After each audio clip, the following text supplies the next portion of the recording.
एक गांव में एक किसान रहता था।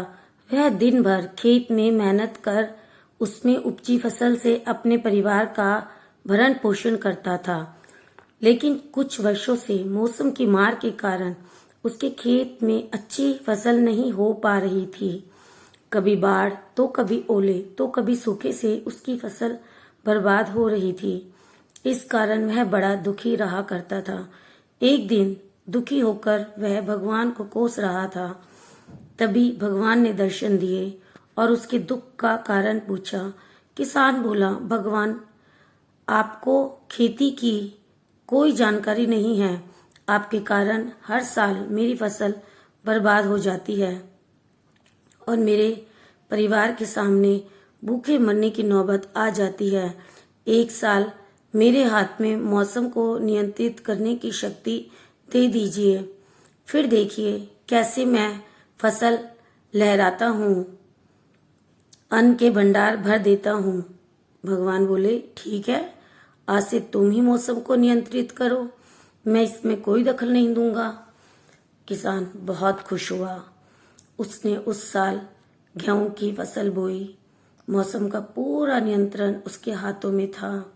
उसने धूप, पानी सब अपने हिसाब से आने दी। तेज धूप, अधंड, अतिवर्षा, ओले आदि से उसने अपनी फसल को बचाए रखा।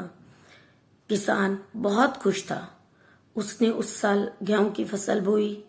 मौसम का पूरा नियंत्रण उसके हाथों में था। उसने धूप, पानी सब अपने हिसाब से आने दी। तेज धूप, अधंड, अतिवर्षा, ओले आदि से उसने अपनी फसल को बचाए रखा। समय के साथ फसल बढ़ने लगी। फसल देख किसान झूम उठा, क्योंकि इतनी अच्छी फसल उसके खेत में कभी हुई ही नहीं थी। जब कटाई का समय आया तो वह बहुत उत्साहित था। वह मन ही मन सोचने लगा कि अब भगवान को पता चलेगा कि फसल कैसे ली जाती है। इतने साल वे हम किसानों को यूं ही परेशान करते रहे।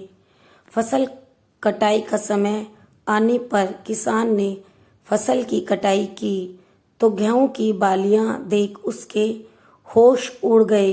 एक भी बाली के अंदर गेहूं नहीं था। वह विलाप करने लगा और भगवान को याद करने लगा। तो भगवान प्रकट हुए। तो वो बोले, हे भगवान, ये मेरी फसल को क्या हो गया है? भगवान बोले, इस बार सब कुछ तुम्हारे नियंत्रण में था। तुमने हवा, पानी, धूप सब कुछ तो फसल के अनुकूल रखी, फिर भी वह खोखली रह गई। जानते हो क्यों? इसका कारण है कि तुमने फसल को संघर्ष करने का अवसर ही नहीं दिया। न वह कड़ी धूप में तपी, न ही बारिश की तेज बौछारों को सहा, न ही वह तूफानी अधंड से जूझी। इस कारण वो खोखली रह गई। कड़ी धूप, तेज वर्षा, आंधी तूफान जैसी चुनौतियों के आगे फसल खुद को बचाने के लिए संघर्ष करती है। इन चुनौतियों का सामना करने से जिस शक्ति और ऊर्जा का संचार उसमें होता है, वही अंततः अन्न के रूप में उनकी बालियों में संग्रहित होता है। इस बार बिना संघर्ष के वे खोखली रह गई हैं। सीख, जीवन में चुनौतियां और संघर्ष अति आवश्यक है।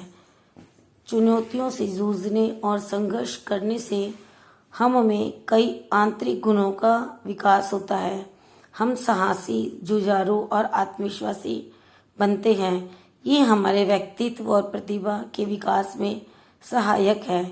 बिना संघर्ष के हम आंतरिक रूप से खोखले रह जाते हैं। सोना भी तप कर कुंदन बनता है। इसलिए कठिन से कठिन परिस्थितियां सामने आने पर हमें संघर्ष से डरना नहीं है, बल्कि संघर्ष के लिए तैयार रहना है। सफलता प्राप्ति का मार्ग सुदृढ़ है। दोस्तों, आपको यह कहानी कैसी लगी? आप मुझे प्लीज़ फीडबैक देकर ज़रूर बताएं और मेरे चैनल को लाइक कीजिए, कमेंट कीजिए और सब्सक्राइब कीजिए, ताकि मैं और अच्छी अच्छी शिक्षाप्रद कहानियाँ आपके लिए ला सकूं। धन्यवाद।